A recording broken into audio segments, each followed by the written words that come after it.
Payday lenders in Nebraska and 34 other states where short-term, small-dollar loans are permitted eventually will have to take extra care to establish borrowers' ability to repay before the loans are issued, according to new federal rules. That would require credit checks for every customer, and the rules handed down Thursday include other restrictions that the head of the industry trade group representing Nebraska payday lenders said would be devastating to the industry. "We're disappointed the CFPB is trying to eliminate an industry with a high level of demand and almost no complaints," said Brad Hill, president of the Nebraska Financial Services Association, which lobbies on behalf of payday lenders. The Federal Consumer Financial Protection Bureau handed down the rules, which advocates say will protect borrowers from high-interest loans.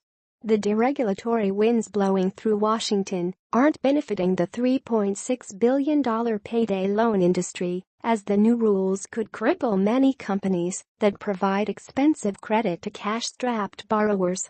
Advocates for borrowers say the regulations are much needed. The Consumer Bureau regulations released Thursday require that payday lenders determine upfront whether customers can repay their loans.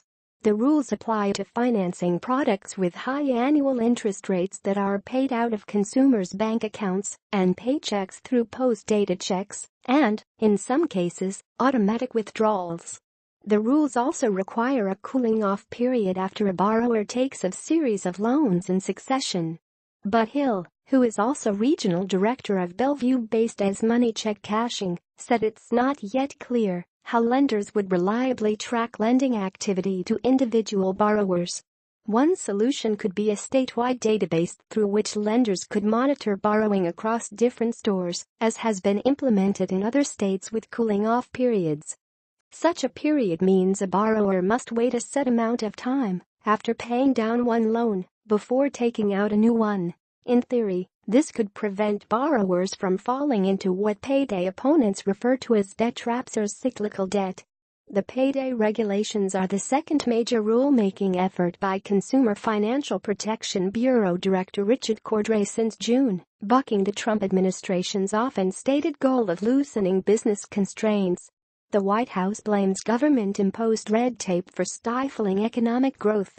The completion of the payday lending rules will probably add to speculation that Cordray, an appointee of former President Barack Obama, is wrapping up his top priorities in preparation for running for governor as a Democrat in his home state of Ohio.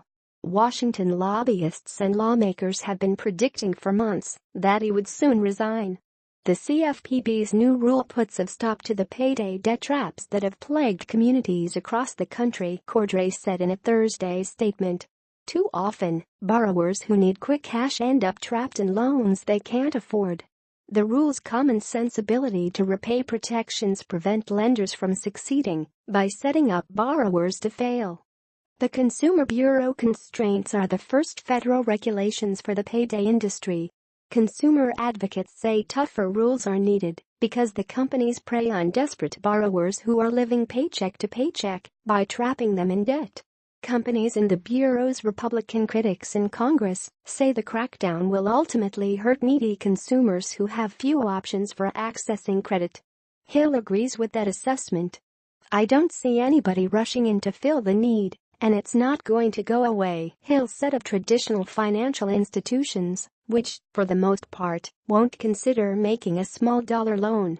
Most of what is codified into the nearly 1,700-page law won't take effect for 21 months after it is published in the Federal Register. But because it is finalized, Congress has authority to attempt to erase the regulations through the Congressional Review Act.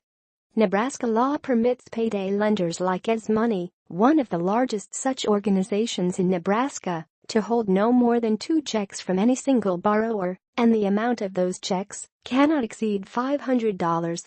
Lenders' fees are capped at $15 per $100 loaned.